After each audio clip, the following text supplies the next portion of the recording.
Let's look at the infrastructure debate, because that is central to that budget question, isn't it? Will the government stump up the cash for the flood response in Northern Rivers? What will they do with the Barnaby-Joyce commitments that Scott Morrison made?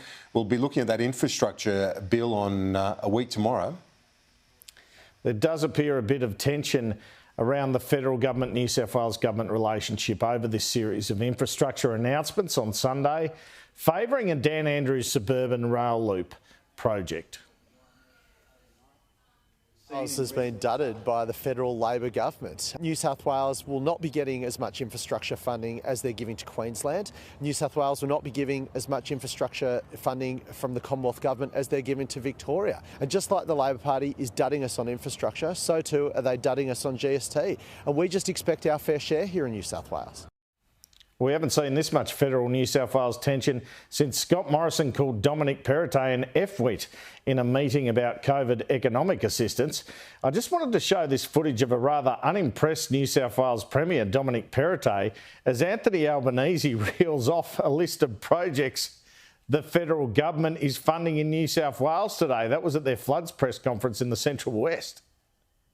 Why is the federal government indicating or full funding to regional areas instead of investing to future-proof resilience? Obviously, we've seen here in Forbes, 4 floods in the last sort of 12 years. Well, I've seen some commentary which is ill-founded about our infrastructure investments. In terms of New South Wales and the regions, $1.75 billion for the Coffs Harbour bypass. $1.6 billion for the M1 to Raymond Terrace, $752 million for the Milton-Ulladulla bypass. Other funding will be, for New South Wales, $5.25 billion for Western Sydney Airport Metro.